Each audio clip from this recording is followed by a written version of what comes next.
34,684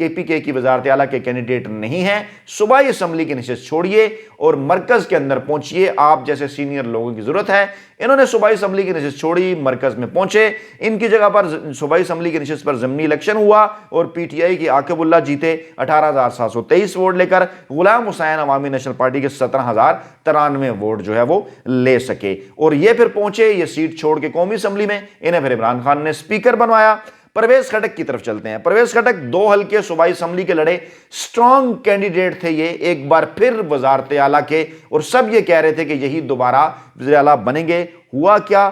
PK 61 Nowshera سے انہوں نے الیکشن لڑا صوبائی اسمبلی کا، پرویز خان عوامی نیشنل پارٹی کے ساتھ مقابلہ تھا، جیت گئے 20,647 ووٹ لے کر۔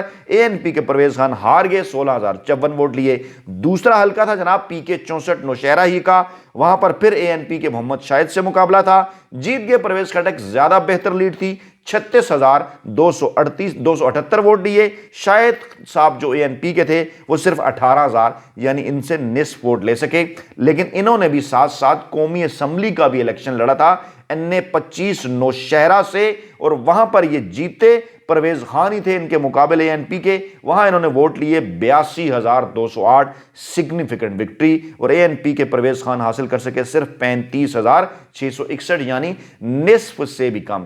اور پھر بات چلی کہ جناب کیا یہ وزیر اعلیٰ بن رہے ہیں KPK کے؟ عمران خان نے کہا کہ نہیں جناب، کھلاڑی کس کو کہاں کھلانا ہے اس کا فیصلہ میں نے کرنا ہے۔ پرویز خٹک صاحب، آپ کی ضرورت ہے قومی اسمبلی کے اندر سینئر لوگوں کی، آپ ہمارے وزیر دفاع ہوں گے، اور صوبائی اسمبلی کی دونوں نشستیں چھوڑ دیجئے۔ صوبائی اسمبلی کی دونوں نشستیں انہوں نے چھوڑی، یہاں پر ضمنی انتخابات ہوئے اور PK 61 کے اوپر ابراہیم خٹک جیت کے 14,713 PTI، اور نور عالم ہار گئے 9,466 ووٹ لے کر۔ PK 64 میں لیاقت خان جیت گئے PTI 22,775، اور محمد شاہد ANP کے ہار گئے 9,560، اور NA 25 کی سیٹ پرویز خٹک نے ریٹین کی، وزیر دفاع بن گئے۔ NA 18 کی سیٹ اسد کیسر نے ریٹین کی، قومی اسمبلی کے اسپیکر بن گئے۔ یہ دونوں کینڈیڈیٹ جو ہے وہ وزارت اعلیٰ کے منصب پر نہ پہنچ سکے، کرۂ فال نکلا۔ عمران خان نے کہا نہیں جناب، اب کے بار ہوں گے محمود خان جن کا تعلق ہے سوات کے ساتھ،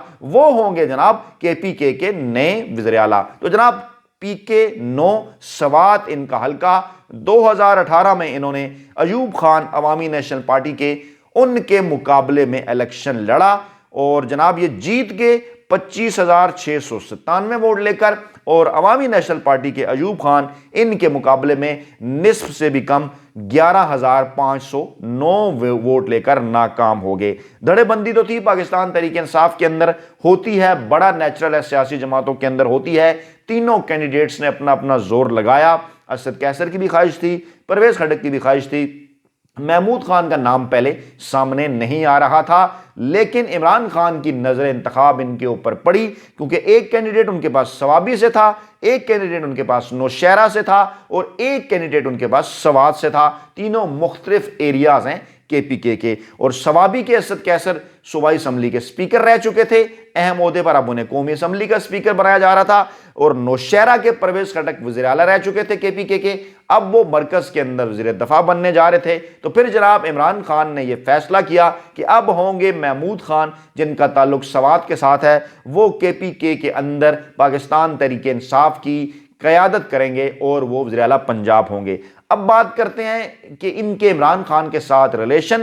آپ کو یاد ہوگا کہ پرویز خٹک کے حوالے سے کافی خبریں آتی رہیں کہ شاید وہ جماعت چھوڑ کے جا رہے ہیں۔ ایک دفعہ پارلیمانی پارٹی کا اجلاس ہوا تو وہاں یہ کہا گیا کہ یہ عمران خان کے خلاف کھڑے ہو کر بول پڑے، اس قسم کی چیزیں۔ لیکن بہرحال پرویز خٹک کو ہمیشہ عمران خان بڑے امپارٹنٹ ٹاسک سونپا کرتے ہیں، انتہائی قریب ہیں عمران خان سے۔ ان دنوں بھی منظر سے وہ غائب ہیں، لیکن کھڑکیاں کھول رکھی ہیں انہوں نے چودھری نثار کے ساتھ اور ایاز صادق کے ساتھ۔ وہاں سے کچھ پیغام رسانی ہوا کرتی ہے، جو نون لیگ کرتا ہے یا پنڈی کی جانب سے پیغام رسانی کی جاتی ہے۔ عمران خان کے قریبی ہیں، تمام میسجنگ جو ہے وہ یہی کرتے ہیں، اور انہوں نے عمران خان کی بات پہ اس وقت لبیک بھی کہا اور وزارت اعلیٰ KP کی نہیں لی، اور آگے کافی لوگ ان کے خاندان کے، فیملی کے، ان کے بھائی ان سے ناراض ہوئے اور کہتے ہیں ان کا حق تھا، لیکن انہوں نے عمران خان کا ساتھ نہیں چھوڑا۔ اسد کیسر کے متعلق اس وقت خبریں آئیں جب رجیم چینج آپریشن تحریک عدم اعتماد، اور اس وقت جب اسد کیسر کے متعلق لوگ کہہ رہے تھے کہ انہیں رولنگ دینی چاہیے تھی، انہوں نے نہیں دی۔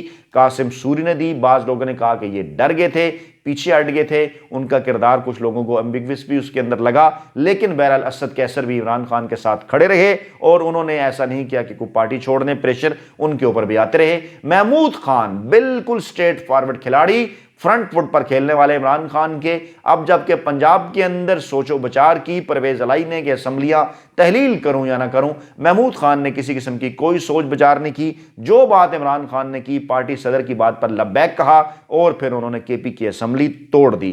یہ جناب تینوں پوٹینشیل کینڈیڈیٹ آگے بھی سمجھے جا رہے ہیں، لیکن اس کے ساتھ ساتھ عاطف خان، شہرام خان، اسی طرح سے جو عامر زمان، اس طرف کی جو فیملی ہے آپ کی ایبٹ آباد سائڈ کی، مانسہرہ سائڈ کی، یہ لوگ بھی جو ہے وہ کچھ نہ کچھ منیورنگ جو ہے وہ کرتے ہیں پاکستان تحریک انصاف کے اگلے وزیر اعلیٰ جو ہے وہ کے پی کے ہونے کے حوالے سے۔ لیکن یہ یاد رکھیے کیونکہ کے پی کے پاکستان تحریک انصاف کا سٹرانگ ہولڈ ہے، یہاں پر پاکستان تحریک انصاف کو پتا ہے ان کی اکثریت 2/3 سے بھی زیادہ ہوگی، اس لیے ابھی سے اس حوالے سے کوششیں ہیں اور عمران خان اس کے اوپر سوچ بچار کر رہے ہیں۔ آپ اپنا پیغام اگر پہنچانا چاہتے ہیں تو فیڈ بیک ضرور دیجئے، الیکشن سیل کے پلیٹ فارم کے ذریعے آپ کا پیغام انشاءاللہ تعالی عمران خان تک بھی پہنچے گا، پاکستانی عوام تک پہنچے گا، اور اس کے اوپر پھر پاکستانی عوام کے کمنٹ بھی آئیں گے کہ اگلا خیبر پختونخوا کا وزیر اعلیٰ کون ہونا چاہیے۔ اپنا بہت خیال رکھیے گا، دعاؤں میں یاد رکھیے گا۔ نئی ویڈیو کے ساتھ جلد آپ کی خدمت میں حاضر ہوں گے۔ اللہ نگہبان۔